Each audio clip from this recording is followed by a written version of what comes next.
Welcome, friends, to another episode of the Pick Six podcast. I am your host, DPZ.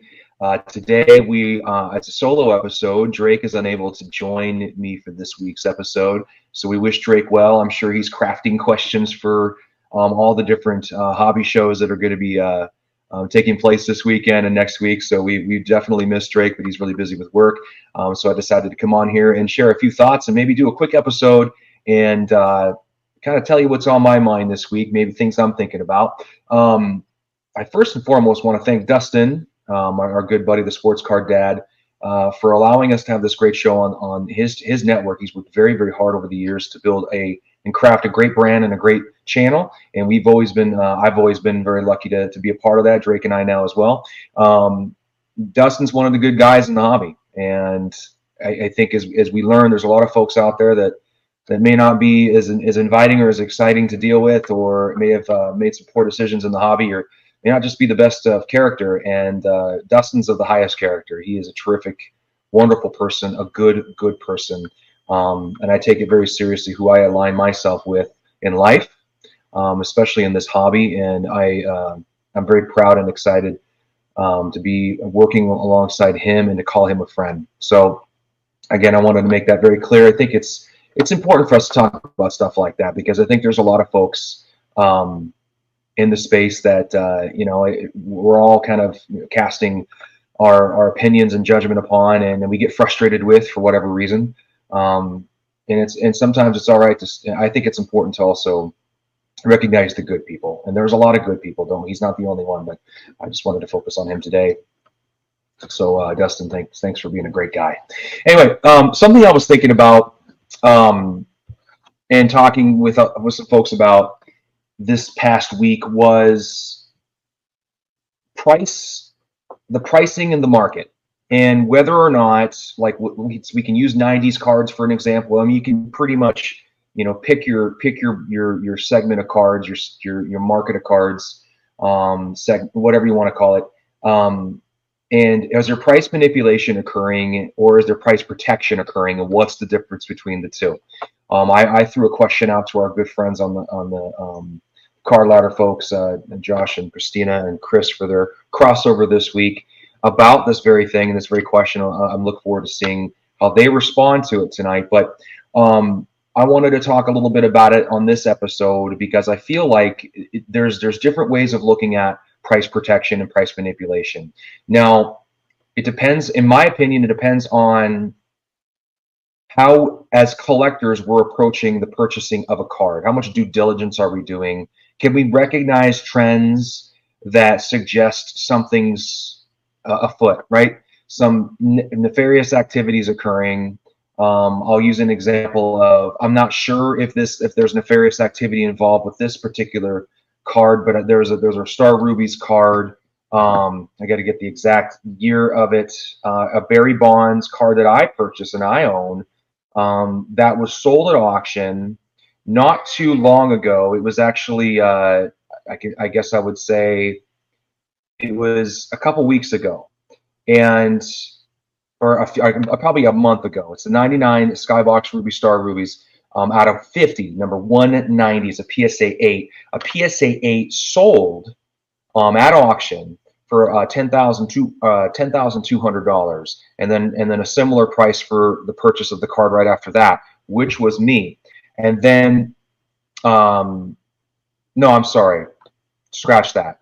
I purchased the card for 10 right before. The card then auctioned off for $9,900. Within a couple days after that, I sort of just gauged the auction to kind of see where I thought the price would be, and I just went ahead and took a leap of faith and gambled on it would go more than 10 or maybe 10, and I would luck out maybe on scoring it, but it was kind of around the same price. So 10 and 99, let's call that even. That same card that sold on July 22nd, 2024 is now at auction again.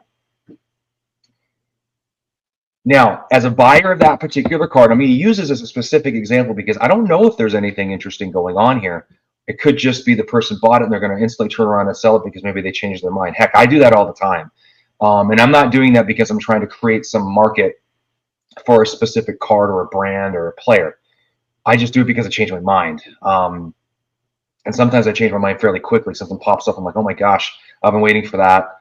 I'm going to need to move some cards, and sometimes they're cards I bought within the last month. I mean, I'm not going to lie, I do that.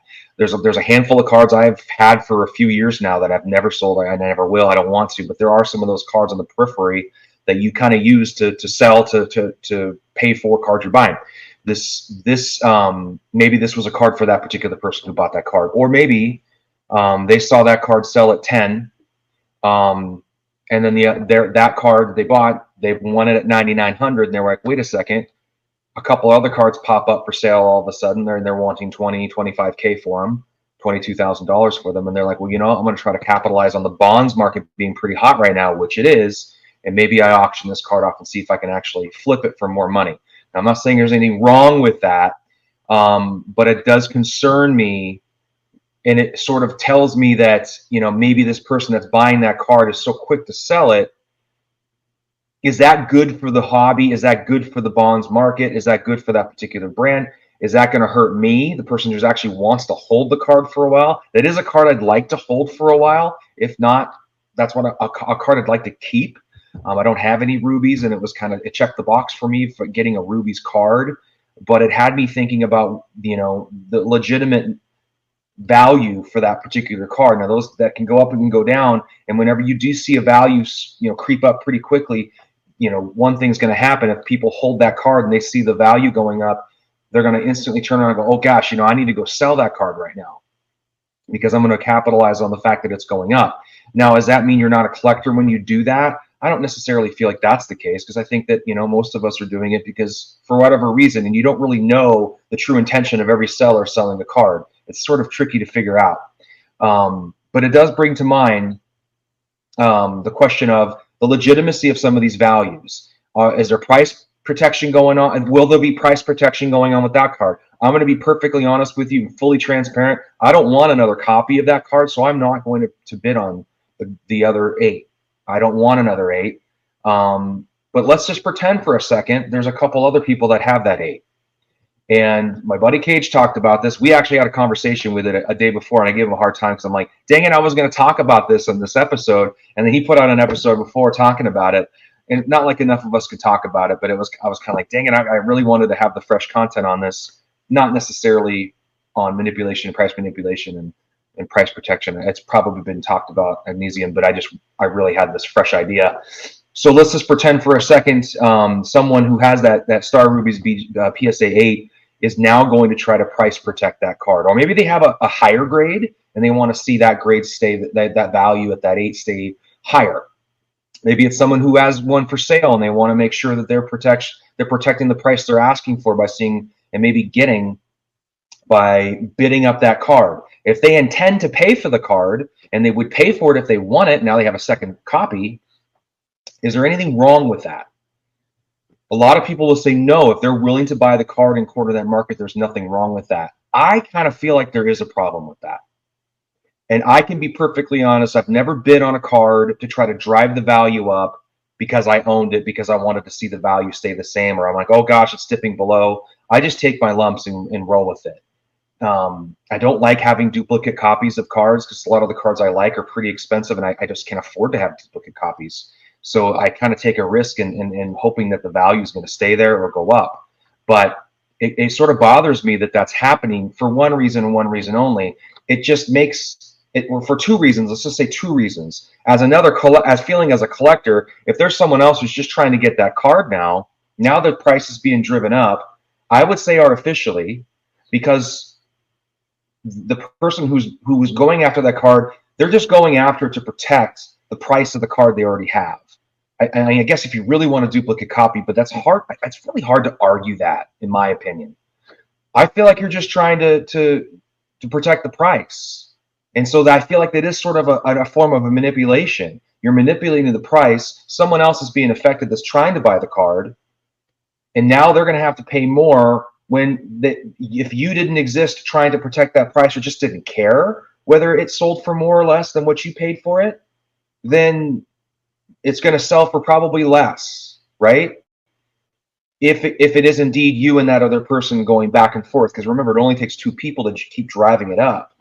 That would concern me, and that would make me feel like maybe the value of this card isn't what it's not truly the same. You know, if someone's smashing to buy it now, that could be different, perceived differently. You're literally committing to buying it and you pay for it. And it's really hard to tell if someone's buying a second copy, they're price protecting. I guess it's impossible to tell because there's really no transparency anyway. But this whole conversation, this whole topic, to me is concerning, especially for someone who owns cards that are worth quite a bit and have put some, money into them. It bothers me to see values being artificially created for these cards. Like, what's the natural progression for a card? I don't think things should go up quickly because I feel like that's a sign that there's a bubble occurring, and that's what we talked about it earlier with the 90s. Is there a bubble? There's a lot of people think there is. Some people think there isn't. But when you see something like this, you see like the 24 karat gold card selling for $1,000 4 months ago and now selling for $4 or $5. That's sort of a red flag in a lot of ways. But let's go back to that scenario. If you're bidding up that PSA 8 and you win it and you now have a second copy, okay, what's going to happen now? Well, somebody else lost out on getting that copy that probably might have paid as much or a little bit more than you to get it. So someone can argue that counter argument. Well, there was a second person that was probably going to get it and were willing to pay for it. You can put the tinfoil hat on and go, well, that second person could have been someone working in cahoots with the other person who owns the card driving the value up. And so really that third person who dropped out down at like $4,000 is probably what that card is worth right now based on the demand for that card outside of the people that paid 10 for it. It's only 4 now. Is it truly worth 4? Or somewhere between 4 and 10 because you have people that have entered into that card between those two prices in the past 6 months. That's just some math you want to do. We can go down this rabbit hole 1,000 feet if you really want to, but I feel like it's worth having the conversation about what is true manipulation, what is price protection, and is either of them really good for our hobby? And I'm going to argue no. I don't think it is. I think it's bad for the hobby. I think what it does is it creates an artificial market, an artificial price point for some of these cards where someone comes in and maybe, let's just pretend, it don't even have to be a novice. They could be someone that's just really wanting that card. And now they're going to have to pay a premium that may not necessarily be there because maybe the demand's not really there for that card, especially at auction. Because you can just avoid paying with the best offers and buy it now. You can walk away going, hey, I didn't get the price I wanted. I don't want it that bad. I'm not spending that money. I'm going to walk away. But when you're in an auction, you kind of feel like, well, there's activity here where someone's trying to get this card that I also want, and we're bidding against each other, and it should be fair play, but we just don't know that. I think there's so much unknown when it comes to that. It bothers me. It's a concerning thing. Now, if you look at some cards that have a natural track record, that's different. I think you can almost throw out, unless it starts to go like this, and you see like these 30-40% increases within weeks or months, like a real quick trajectory up. That could be concerning if it's a very common card. But for the most part, these liquid cards, they don't take that. You can kind of see and go back and go, all right, these tend to sell between X and X pretty much the past like 6 to 8 months to a year. I'm pretty confident nothing's going on here. There's probably no price protection going on there, especially for a higher pop card. What I'm talking about are some of these cards that are very low pop, you don't see very often, but all of a sudden you start seeing it more often. And these values are starting to kind of, maybe they're leveling or going up. What's going on there? Is it truly collectors going and buying those cards? Or are people getting caught up in hype and influence and going and trying to grab it before it's too late, thinking, if I don't get this card now, that's a common thing a lot of us collectors say, and I know I think it all the time. If I don't get this card now, I might never be able to get it, and it might become way too expensive. So it's just something to be thinking about. I mean, comment below. Tell me if you have a story like this, if you have a thought, an opinion, a firm belief on the price manipulation or price protection. I know some people that firmly believe there's nothing wrong with it, especially if you intend to buy the card. I know I've had some conversations with very great, morally right, correct hobby people. Feel like there's nothing wrong with that as long as you're willing to pay for it. Or if you're just a set, if there's like 5 or 6 of you that pretty much own the market for the PSA 10 of that particular card, you guys can kind of work together to go, no, we're not going to sell it for less than this because we want to protect our price. Some people say that's okay. in a way, I don't feel like that's okay either, because now, I mean, I guess supply and demand will tell you that's the price for that card because those people are willing to set that price. But it still bothers me. I feel like, is that right? Is that the way it's supposed to be? I could be wrong when it comes to that specific scenario, but I don't think that specific scenario is very common. I think that would be an outlier. I think what is probably happening more often than not is there are people that are protecting the price of the card, and they're bidding up, and maybe there's some people that are bidding up that have no intention of paying, and they just bid it up just enough to get the ball rolling where they don't feel like they're going to have to pay. But I don't know how you do that, because I feel like at any moment in time someone can pull out and say, I'm not going to pay anymore, and then you're the high bidder and you're stuck paying for that card.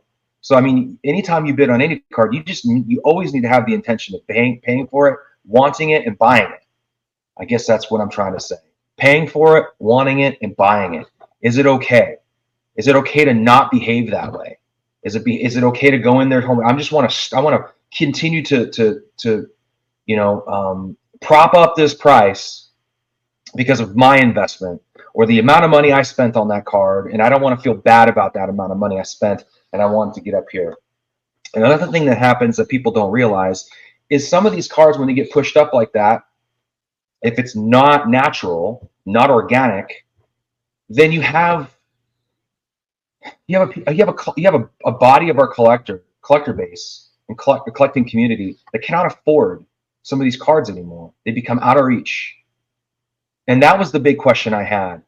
It's been posed to me. It's like, how did we go from like some cards being $600 to $5,000, $7,000, $8,000, $9,000, $10,000? I mean, how do we explain that really? I mean, is it really truly the demand? Is it people like me that came in and goes, now these are worth this? Because every time I get a card like that, I'm always looking at that. But it used to be this much. And it's not like it was 25 years ago it used to be this much. And there's been inflation and all these different things that have occurred to, push the price to but it's been like this far 4 or 5 years ago it was this. And now it's like this. Like, you look at the Star 101. I mean, that's a really cool card. Is that sustainable? You can go back and go, well, I could have got it for this price, but now it's like this, but you could have paid that. And again, I'm not talking 10 years ago. I'm talking like 5 years ago, 4 years ago, some of these 3 years ago. Is there something going on there? Is that real? Is that real demand that's propping those cards and driving them through the roof? I just wonder. Or is it natural? Is it because a lot of people like me are really excited about these cards and we all want them now, and now we're all competing for the same cards? And so, of course, value's going to go up. And there's a bunch of people that probably bought them for those low amounts and are like, oh my gosh, there's a bunch of people like BPZ that want these cards, and I can now, have them bid against each other to get them. I mean, I know that's common economics. That's how it works. But the pricing being so drastically different. Case in point, if I tried to explain this to anybody else outside of our hobby space, they would go, that doesn't make any sense. Something seems to be off there. That's very weird, right? It's one thing to have Amazon turn into Amazon and you could have bought it, or Apple or Microsoft. It's another to have probably 300 to 400 cards that have done that in the last 4 or 5 years. If I try to explain that to anybody in my profession, anybody, they're all going to say that doesn't make sense. Like, explain to me why it's worth that much more now. And I'll tell them all the stuff we all talk about, but they'll still go, but that's like a massive, massive change. Is that sustainable? Is it going to go back down to where it was before or close to it? And you're going to be way out? Just something I've been thinking about this week. I'm not selling all my cards, don't worry. And I'm not going to stop collecting. I love the cards I have. I'm really glad I have them. But there's a part of me who wishes I would have them at the price I could have paid in 2019 or 2020 even, for crying out loud. And I was in the hobby. There's a frustration there, a massive frustration. And for a while, I'd get really irritated seeing people who got all these cards that they bought for probably pennies on the dollar, and now they're selling them for like 5, 6, 7 figures. And it just baffles me. For the people that are buying them for 7 figures, 6 figures, 5 figures, are we the fools? That's what I wonder. Something to think about. Comment below. Let me know if I'm totally off base here, if I'm barking up the wrong tree, or if it makes sense. or if it's something that resonates with you as a collector, then I'll remind you, I love my cards. I love I love collecting. I love the rarity. I chase that rarity, so unfortunately, that's why they cost more. I love those cards. I love those kinds of cards. It's hard for me to get excited about junk wax era, even though I grew up in it. I really, really, truly enjoy the rarity and the collectability of some of those cards. So it doesn't change that. It's just, I wonder, how did they get to become so expensive so quickly? Everybody have a great weekend. Be safe out there. Enjoy all your cards, your collecting. Check out all of Dustin's shows. He's got one every single day. We'll be back next week with Drake. Maybe we'll talk more about this on our episode. Maybe follow up on some of the questions or some comments that might be made after this video. But thank you so much for tuning in. We'll talk to you all later, and happy collecting, everybody.